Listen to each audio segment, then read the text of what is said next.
This is where I want to catch you up. Remember those 6 spikes on that LIN network?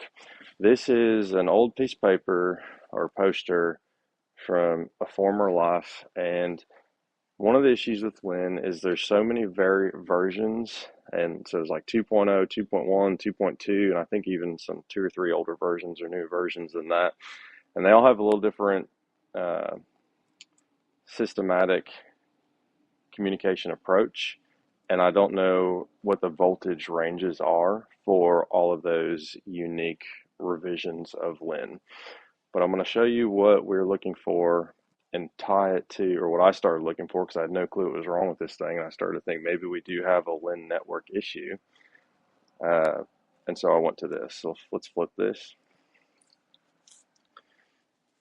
This is going to be your typical LIN frame, and it breaks it down in color by what node or module is sending what message. And so we can see we have a break field, which we have. It's a long, low piece, so you can see here it says low phase. And it says the sync break notifies the start of frame to all slaves, and blah, blah, blah, blah. We have this. Then if you notice, we have this sync field, and sync field has 1, 2, 3, 4, 5, 6 high points in the sync field. The sync field is sent by the master, so anything in blue is sent by the master, and the sync field sent by the master is used to tell all the slaves what baud rate to sync with. You can read that really in depth if you want. You can pause it or whatever.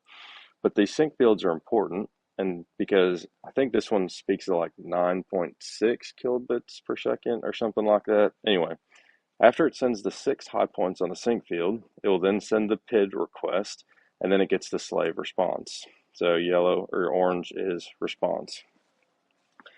And here we can see when it's working, we have our low phase, we have our 1, 2, 3, 4, 5, 6 sync phases, and then from here is going to be the PID request and response, combination of zeros and ones here.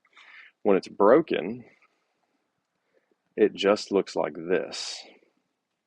We have one sync phase, only one. It's blurry.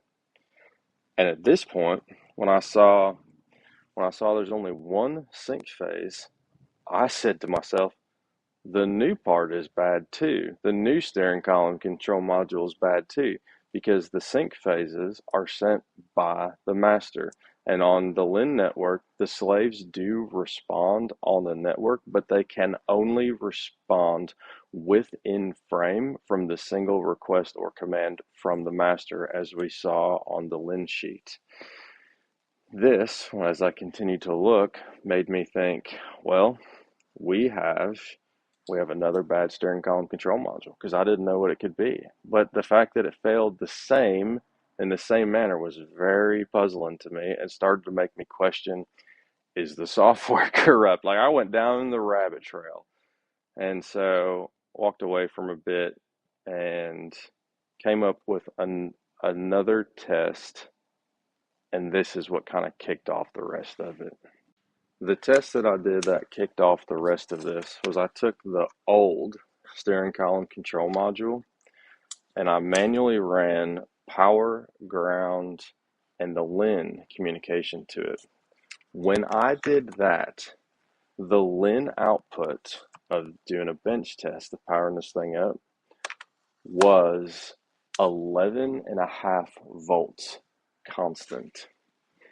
And in both the working and unworking, or the intermittent working, intermittent unworking of the LIN network as measured on the car, was usually 1 volt on the low side to 7 to 7.5 volts on the high side. 7.5, it seems to work. On the low, when it's not working, it was like around 7. Then I thought, oh, we have a different high phase voltage on this LIN network when it's plugged into the car. And so that would be what I would call, so when you get like this 7.5, usually if it were anything else besides LIN, because I'm not super familiar with LIN like I am can, or anything else in the car, I would just call it a weird voltage number. Like it's odd. That's a very odd number. And turns out for this car, it is also an odd number. And whenever I come across what I classify in my mind as odd voltage, I immediately start questioning inline connectors for water.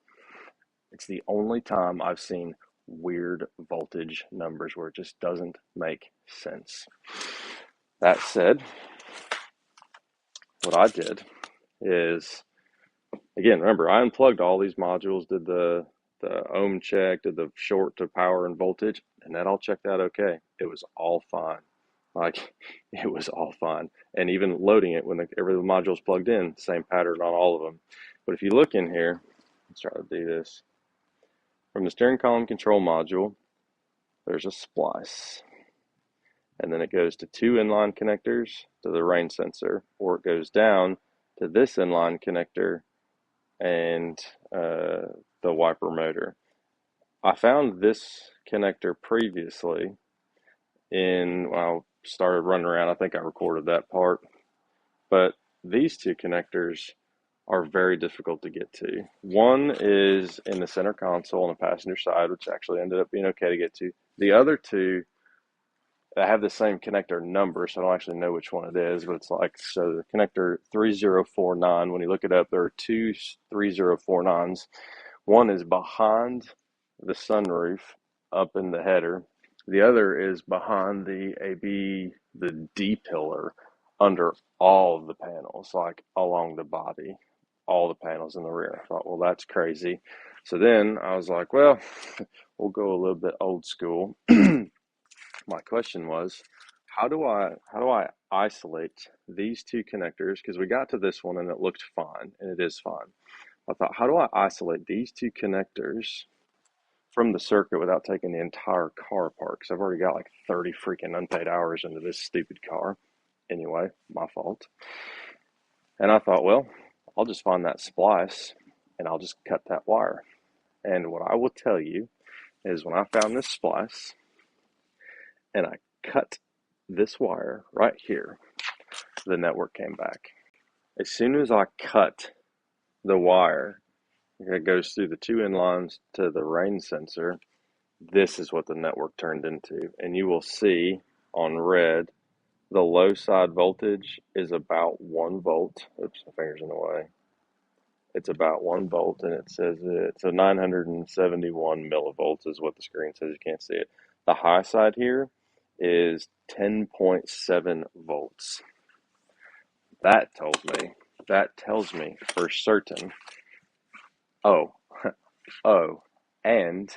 And when I cut that wire to the rest of it, the two inlines and the rain sensor, the wipers work exactly like they're supposed to. Low, intermittent, rear, all of it works. I thought, now we know we have to get to these two inline connectors. The easiest one to get to was on where we were actually earlier. It was on the passenger side of the center console. And let me show you what we have. So this carpet in here is wet because the sunroof drain is messed up. We'll fix that too. But I popped that panel off, and here is one of our inline connectors, and it is full of water and corrosion. What we're getting ready to look at now is actually super cool. I'm pretty excited that I was able to reproduce this. The signal on LIN looks like it's fixed. It's not. The wipers will not work right now. Let me show you. Three-way splice down there, and we've got 1, 2, and 3 wire piercers, and they're all jumped together right now. So we have so pretty much that splice is still in there right now with all these wires. And I got the blue scope trace reading here. So blue is reading here. Red is reading over on the column. Green is just canned, so we can ignore green. We'll just turn green off for now. So blue and red are the same right now. If I hit the wiper switch, I hear nothing. And so even if we go to intermittent, and then this should be low speed. Low speed, there's nothing going on. Because I made the wrong call on the wipers, we can come up and see that the actual motor is not spinning. Nothing is happening right now. Everything's plugged in. Let's go right back here. We're going to just unplug this down here. It's the only thing we're going to do. And as I unplug this, we're going to watch for a change in magnitude on the signal. So unplugged, see it get taller. There's our taller. Haven't touched anything on the wipers. Look at this. There it is. It's working. Just that slight difference in the voltage height of the signal was enough to make it stop working. Now we will ask, why is the car battery dying? That I think I can answer. I believe I can answer, I think.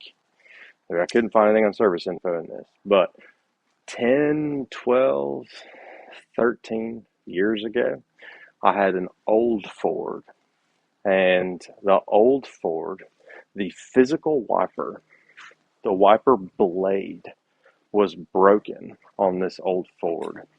So imagine this is an old Ford. The physical blade was broken, and when it got broke, it got stuck in a certain position. I forget, there was something back there that caught it. Like there was a little bit of play in the nub or whatever. I think it got caught on the bottom of the glass. And with that old Ford, the motor back there was a module, and it was looking for a park position before it would allow the module to go to sleep. And because it never saw park, because the physical wiper blade was stuck on something, the module stayed awake and killed the battery. I know personally that when you come out with new revisions of vehicles, there are electrical technical specification documents that you give to suppliers to manufacture your module. And frequently, at least for Chrysler, those specifications are just carried over, and they only delete stuff that they have a specific reason to. What I hypothesize on this particular car is we know we have a smart module for the wiper motor, and if we never see park, because of the way that LIN works, back to our sheet, because of the way that LIN works, the only time that a module that's a slave module or slave node can send a response is if it is inquired by the master node on LIN. Back to this. The voltage threshold was being pulled down to the point where the master could never send its internal logic, could never send the rest of its sync fields, and so it stopped. It kept trying to speak. The master kept trying to speak on LIN, and every time it would try to speak, the voltage wouldn't be right. It would stop and reset. And we cannot, on LIN, we cannot get the park position returned to the master unless the master is able to send out its message request for that information. And the master was unable to send it, and therefore the slave was unable to receive and report back. And so the steering column control module is the master, and it got stuck in a loop where it's always looking for that park position, couldn't find it, and so it's just stuck in this loop, and that's what killed the battery.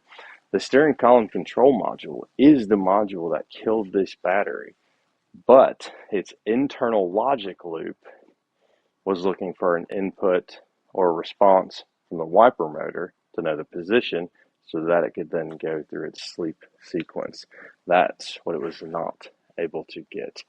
This is going to be our fix. I will just go ahead and say, I hope this video was helpful for somebody. I know it's probably going to be all over the place and very long. This may even be a two-parter.